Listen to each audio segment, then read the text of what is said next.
Rumah di Indonesia ini, anggap di Bali sinilah, karena antum lagi di Bali.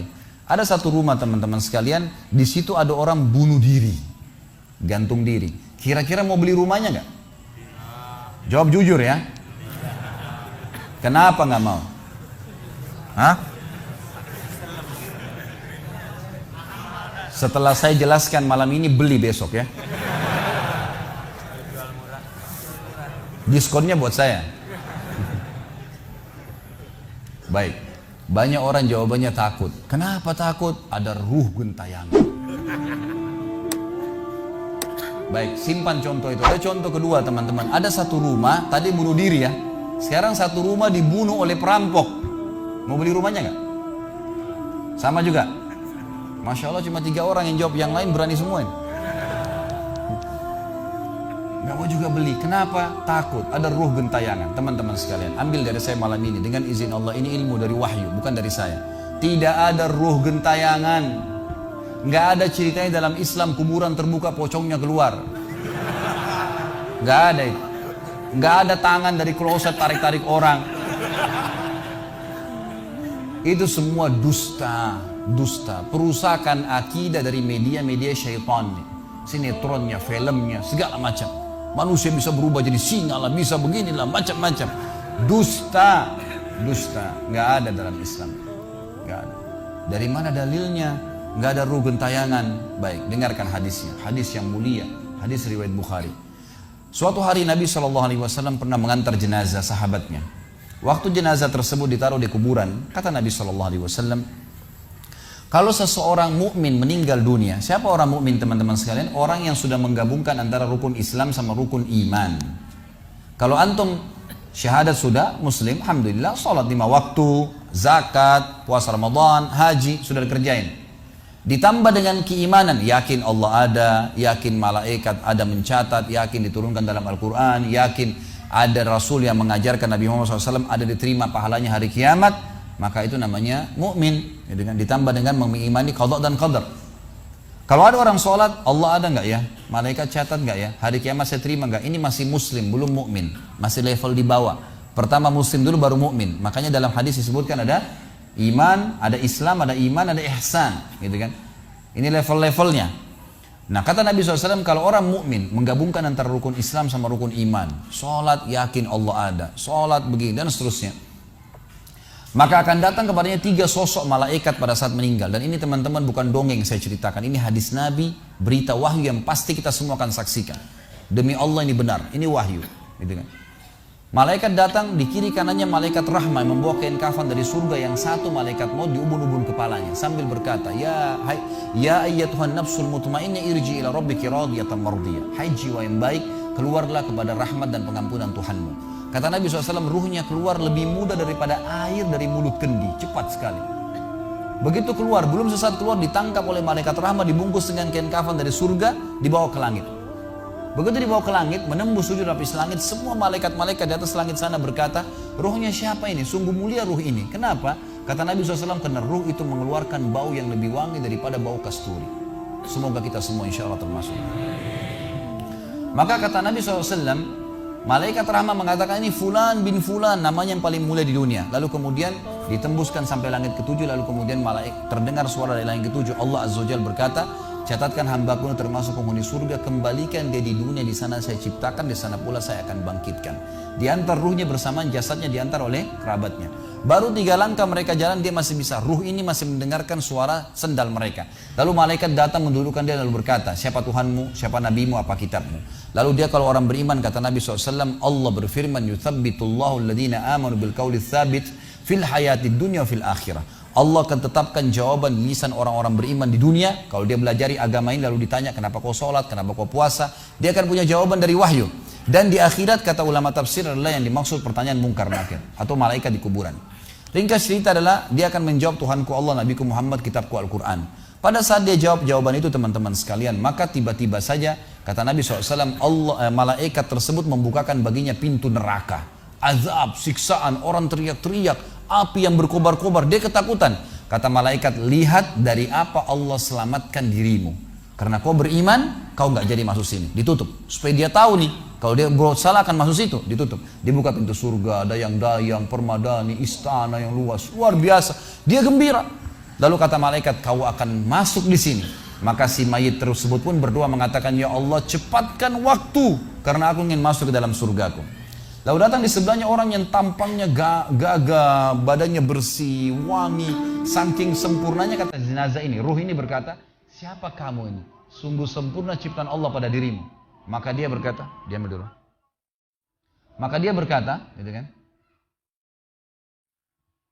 Dia berkata, saya amal soleh akan menemani kau sampai hari kiamat. Insya Allah setelah riwayat ini kita sholat. Saya amal soleh akan menemani kau sampai hari kiamat. Maka kata Nabi SAW terdengar suara, ya, Allahu alam di sini disebutkan Allah atau malaikatnya, tapi yang jelas menyampaikan dari Allah Subhanahu Wa Taala, lapangkan kuburan hambaku ini seluas pandangan matanya. Dan bukakanlah pintu surga baginya setiap pagi dan petang dia melihat. Maka jadilah kuburannya taman dari taman surga sampai hari kebangkitan. Baik. Sebaliknya kata Nabi SAW, kalau orang fasik, siapa tadi fasik? Muslim yang masih berbuat maksiat. Teman-teman hati-hati. Jangan kena mengandalkan sudah syahadat kemudian bebas berbuat dosa. Hati-hati. Fasik dan orang kafir proses matinya sama. Kata Nabi SAW, orang fasik dan orang kafir akan datang kepadanya 3 malaikat. 2 malaikat azab di kiri kanannya, 1 malaikat maut di bunuh-bunuh kepalanya yang berkata, hai jiwa yang busuk, keluar kepada kemurkaan Tuhanmu. Maka ruhnya berantakan di tubuhnya, tidak berani keluar. Lalu malaikat maut menariknya dengan keras. Ibaratnya seperti bulu domba yang dibasahkan, dililitkan di pohon berduri, lalu ditarik dengan keras sehingga berantakan bulu domba itu. Keluar, belum sesaat keluar ditangkap oleh malaikat azab, dibungkus dengan kain kafan dari neraka, dibawa. Baru langit pertama nggak dibukain pintu oleh para malaikat. Lalu malaikat langit berkata, siapa ruh ini? Sungguh buruk ruh ini. Kenapa? Kata Nabi SAW, karena ruh itu mengeluarkan bau yang lebih busuk daripada bau bangkai. Wa na'udzubillah. Lalu malaikat azab membawa mengatakan, ini ruhnya fulan bin fulan, ya, orang yang disebutkan nama paling buruk di dunia. Lalu terdengar suara dari langit, Allah berkata, catatkan hambaku ini termasuk penghuni neraka. Di sana kembalikan dia di dunia, di sana saya ciptakan, di sana pula saya akan bangkitkan. Di antara ruhnya bersamaan pengantarnya mengantar jenazahnya. Begitu masuk dan 3 langkah, ya, orang-orang mengantarnya lewat, malaikat datang mendudukkan dia mengatakan, siapa Tuhanmu, siapa nabimu, apa kitabmu. Walaupun muslim, rekam baik-baik ini, ya, lahir dalam keadaan Islam, sesekali sholat, fasik, masih banyak masih tidak tobat sebelum meninggal, sama. Jawabannya kata Nabi SAW dengan orang kafir, innama aqulu kama kana yaqulun nas. Saya nggak tahu, saya cuma ikut-ikut dulu orang bilang apa. Nggak bisa jawab. Lalu kemudian dibukakan baginya pintu surga, dayang-dayang, permadani, istana, pemandangan yang luar biasa, gitu kan? Maka dia kagum, kata malaikat, lihat dari apa kau haramkan dirimu. Dulu kau bisa masuk sini, tapi kau tidak mau, ditutup. Dibuka pintu neraka, azab, siksaan, orang dipotong, teriak-teriak, kesakitan. Lalu dia ketakutan, kata malaikat, ini tempat kau selamanya, kau tidak akan bisa lari. Maka dia berdoa mengatakan, ya Allah jangan kau cepatkan waktu karena aku tidak ingin masuk ke dalam nerakaku. Lalu datang di sebelahnya orang yang buruk tampangnya, bau badannya gak enak. Lalu saking buruknya kata jenazah ini, kata ruh ini, siapa kamu ini, pergi dari saya, sungguh buruk ciptaan Allah pada dirimu. Maka dia mengatakan, tidak, saya amal burukmu yang akan menemani kau sampai hari kiamat. Lalu dalam penutupan hadis Bukhari ada 2 riwayat. Yang pertama, Allah Azza wa Jal, ya, mengirim kepadanya malaikat yang tidak punya penglihatan dan pendengaran. Allahu alam bagaimana nih, yang membawa sebuah besi, yang kalau besi itu seluruh jin dan manusia bersatu mau membalik saja mereka tidak mampu. Bayangkan seluruh jin miliaran, seluruh manusia miliaran, balik saja mereka tidak mampu. Ini saking kuatnya malaikat tersebut. Maka menghantamkan ke tubuh orang ini, hancur, diutuhkan kembali lagi. Begitu terus sampai hari kiamat. Riwayat yang kedua mengatakan, Allah Azza wa Jal membuat dinding kuburannya merengut tubuhnya, menjepit tubuhnya sampai seperti ini tulang rusuknya. Kembali lagi. Kata ulama hadis digabungkan keduanya. Dipukul sambil diremukkan, dikembalikan lagi. Begitu terus sampai hari kiamat. Maka teman-teman sekalian, dalil ini sebagai penutup dalam sesi pertama materi kita, teman-teman sekalian, dalil ini menjelaskan tidak adanya ruh gentayangan dalam Islam. Gak ada. Kita tarik ke contoh tadi. Orang yang bunuh diri tadi berdosa besar bukan? Dosa besar. Berarti dia meninggal sekarang di kuburan lagi disiksa. Gak ada ceritanya keluar ganggu orang atau balas dendam. Gak ada waktu. Hancur, remuk, dikembalikan lagi. Begitu terus. Kemudian juga sama. Orang tadi contoh kedua yang dibunuh sekeluarga. Kalau dia muslim maka dia mati syahid. Matinya mulia bukan? Mulia. Berarti lagi nikmatin kuburannya taman dari taman surga. Nggak ada ceritanya tuh mereka keluar lagi ganggu orang. Gitu kan. Jadi mulai sekarang beli rumah yang banyak dianggap keramat tuh. Bacain surah Al-Baqarah, ada semua syaitannya tuh. Harus yakin dengan sabda Nabi SAW, rumah yang dibaca surah Al-Baqarah tidak akan masuk syaitan. Nggak ada. Takut semua syaitannya. Baik, kita tutup dengan kata-kata saya teman-teman sekalian. Lalu dari mana kalau saya beli rumah saya pernah dengar suara bayi di atas rumah, atap rumah saya. Saya pernah dengar suara cangkul di belakang rumah, pintu bunyi sendiri, gitu kan. Itu semua permainan syaitan yang ada di sekitar rumah itu, atau Anda yang bermasalah. Harus diruqyah.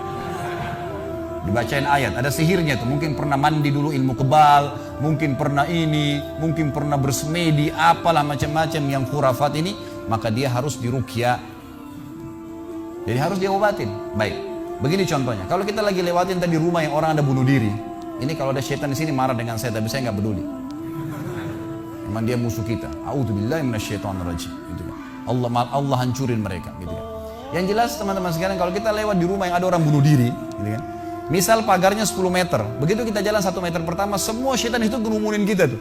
Tuh yang bunuh diri itu perempuan, matanya belalak, rambutnya panjang, keluar darah dari hidungnya. Terus dibisikin. Orang yang takut, manusia yang takut, maka pada saat dia balik ke tempat yang tadi syaitan bisikin dia itu, dia lihat betul nanti perempuan tuh. Karena dia takut, jadi dia bisa lihat. Yang takut saja bisa lihat, yang tidak takut tidak bakal lihat. Makanya kalau ada temannya jalan di sebelah nggak takut, tanya, kau lihat nggak? Dia bilang nggak. Kalau dia bayangkan nenek-nenek, dia lihat nenek-nenek temannya. Permainan syaitan. Maka orang beriman mustahil melihat yang seperti itu. Nggak ada ceritanya. Atau dasarnya orang itu kena sihir tadi. Maka bisa melihat penampakan karena ada syaitan yang mengganggu dia, dan dia dasarnya membuka diri untuk itu. Makanya harus ruqyah, obat. Gitu kan? Ada metode pengobatan, tentu bisa lihat di YouTube, ada ceramah saya, ruqyah syariah, ya, nama saya diketik, insya Allah ada tata cara yang sudah saya ajarkan caranya mengobatin itu. Tapi yang jelas itu semua permainan syaitan, teman-teman sekalian. Dan inilah poin pertama, pintu pertama untuk takut kepada Allah Subhanahu wa Ta'ala. Artinya semua selain Allah dalam makhluk jangan pernah takut dengan mereka. Syaitan pun yang biasa dianggap menakutkan bagi manusia itu dusta semua.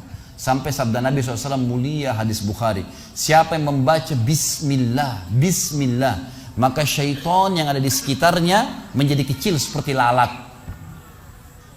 Jadi orang yang gambarkan syaitan besar itu tidak benar semua. Kata Nabi SAW dalam hadis Bukhari yang lain, siapa yang mau masuk ke rumahnya lalu dia baca Assalamualaikum, salam warahmatullahi wabarakatuh, syaitan di sekitar rumahnya berkata kepada teman-temannya, tidak ada tempat nginap buat kalian malam ini. Salam saja sudah jadi benteng, nggak bisa masuk. Kalau dia makan dengan baca Bismillah, ya, dia baca Bismillah, maka syaitan berkata lagi sama teman-temannya, tidak ada makan malam buat kalian malam ini. Nggak bisa cuy. Dan syaitan tidak bisa membuka dan menembus tembok atau pintu manusia. Dusta semua itu tembus tembok, tembus pintu, dusta.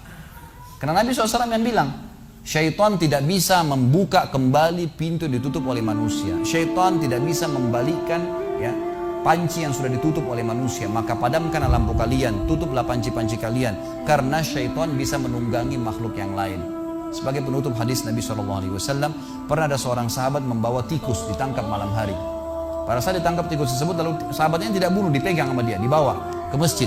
Dia bilang, ya Rasulullah, ini tadi, ya, saya tangkap di rumah saya apain hewan ini? Boleh saya bunuh atau enggak? Kata Nabi SAW, jadi tikus itu sambil ditahan oleh sahabat, kebetulan Nabi SAW punya tikar yang dipakai sholat, di sebelahnya ada lilin kecil, minyak dengan api, gitu kan? Lalu tikus ini sementara Nabi SAW bicara sama sahabat, lepas, menyentuh, ya, lilin Nabi SAW, lalu tumpah, minyaknya di sejadah, di tikarnya Nabi terbakar. Kata Nabi SAW, sesungguhnya hewan ini fasiqah, fuaisiqah, buruk, boleh dibunuh, gitu kan. Dan syaitan menunggangi hewan seperti ini untuk membakar rumah-rumah kalian. Tapi mereka tidak bisa membakar langsung. Mereka cuma bisa menggunakan hewan yang kebetulan lewat dan seterusnya. Seperti misalnya syaitan bisa menggoda manusia lain untuk mengganggu kita, gitu kan. Tapi untuk dia langsung tidak ada ceritanya. Itu semua